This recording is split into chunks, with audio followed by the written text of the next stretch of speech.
when Captain Erskine of the Royal Navy came to Fiji in 1835, there were about 18 white men on Levuka, the capital of Fiji at that time. And Simpson, William Simpson, he was a shipwright, came from Poplar, on the bank of the Thames in England. It was a fishing village where they built ships, and all the apprentices from around London and the places close by, all the apprentices, the young guys that wanted to do the shipping trade, they came to learn that shipbuilding in Poplar on the bank of the Thames. So I think that's where William, as a young man, got onto one of those schooners and came down to the Pacific Islands. Maybe he went to Australia, but came to Fiji later on, and never ever went back. So when Captain Erskine came to Fiji in 1835, there were about 18 white men living in Levuka, and Simpson, Whippy came from Nantucket. It's a whaling town in Massachusetts. They came down all over the Pacific looking for whales, because at that time there was no mineral oil, and everything was, all the lighting and everything was done by whale oil. They cooked the blubber and all that.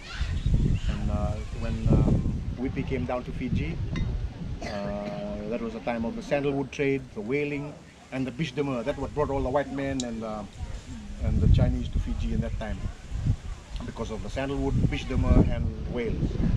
So he came to Fiji, and they never ever went back. So there was another man, another partner, William Simpson, David Whippy, and Alexander Cusick. He was an Irish blacksmith, and so they worked together, and they owned the first mercantile business. They were the first businessmen in Fiji that imported all kind of stuffs from Australia and New Zealand, and also they traded in biche de mer and all those kind of things. So and then they used to have a lot of people got killed at that time, and they used to have a big house, and all the children of the guys that got killed, they were all looked after by David Whippy and Simpson and those guys in Levuka in the old days. You must remember, those days were the cannibal days. So you had to be very valuable white man to be able to survive in Fiji at that time. And these guys came with their muskets and their gunpowder, so they were very valuable for the chiefs. And then the chiefs used them as partners to fight their tribal wars. That's why they were very valuable, and they most of them married into chiefly families. All the Maramas at that time. So I don't know, maybe that was their reward, plus land, and every time they built a ship, they were given land.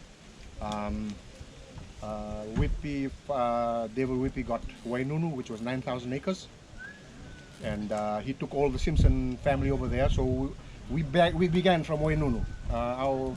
Our home site in Wainunu was known as Matandamu. That was because Matthew Simpson, the son of William's son, Matthew Simpson, that's our line. His photo is in there. His mother was from the chiefly village of Rukua in Benga. So we are descendants from a maternal side, our firewalkers. That's where the firewalkers come from. They walk on the hot stones. So Simpson married the daughter, David Whippy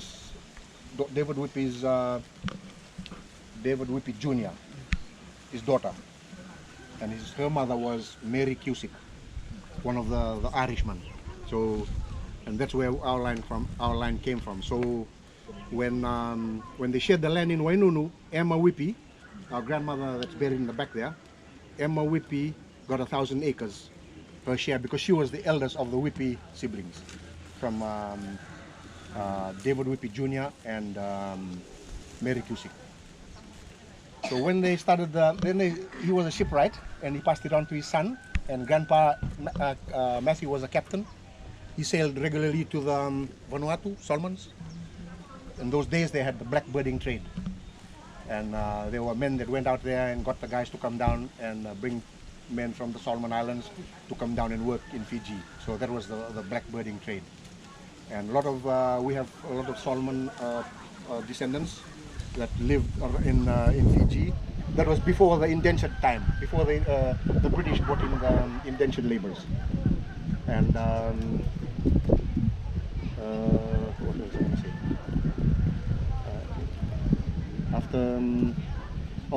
And then Simpson moved from Wainunu, from Matandamu. He had 3 boats, and came up here and he found a bay. We have a big bay here, Kuladrusi Bay. So the ships used to come and anchor in the bay, and he did the trading on the ships, bringing in stuff, taking copra. Copra was the main source of income in those days. And then so they had copra, which was the main one. They grew cotton, they grew coffee, they grew cocoa, they grew tea in Wainunu. They had a big tea factory in Wainunu in those days. They grew like almost everything in Fiji at that time. And they used to sell cotton to the US, and they said Fiji had one of the best cottons.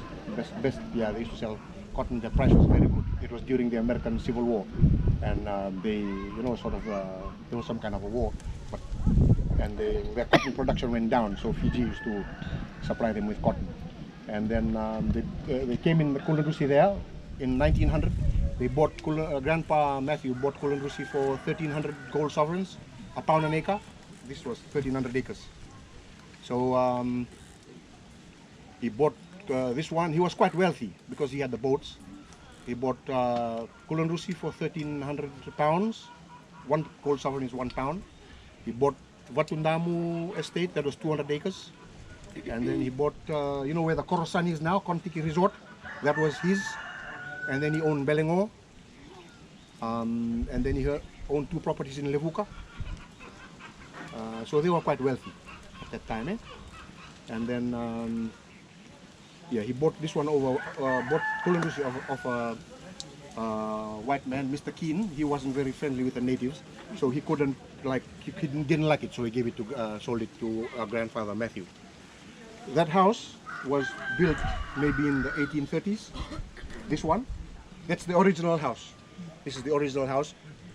Stevens changed the roof and the walls, but the structure and the floor is still the same one from that time. And that house was, this house where I'm living was down at the point in Dakui. So from this house you could look into the bay and keep an eye on the boats and all those kind of things. And this house was moved here in 1919.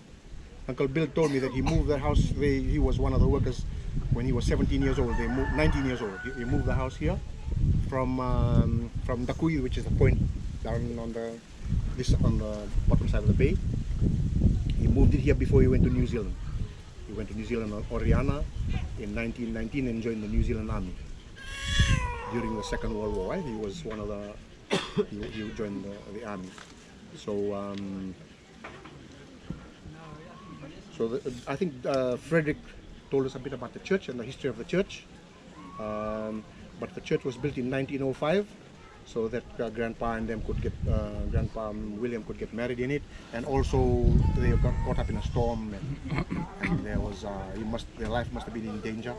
So he made a promise that he'd build a church. So this church was here, and all the village people around here came to church. It was after 40 years of everybody going to this church, then the village built their church. The village people, So, anything else, James? Yeah. Maybe I'll just add a few things and then go back to Vesi. He mentioned the sandalwood trade. Okay, that's what brought a lot of people to Fiji in the early years. Sandalwood, beech dimmer. Okay, those trees behind you there, that's yassi, that's sandalwood. So Vesi's planted the place full of sandalwood. So to give you an idea, and it's apparently quite precious and quite expensive, especially amongst Chinese folks. Okay, Asians, yeah. The other point that I make, Vesi spoke about the war, and we're part of the family of 12, 7 brothers. Okay, Second World War, 4 brothers enlisted and in the army. Uncle Bill was in the New Zealand Army. Uncle George was with the Territorial Force. Uncle Walter fought in the Solomon Islands, and he's got some beautiful stories. And also Uncle Etu was in the 1st Battalion with the Fiji Army. Okay, my dad and Uncle Ronnie were too young to join, and so yeah, we had 4 brothers that fought in the Second World War.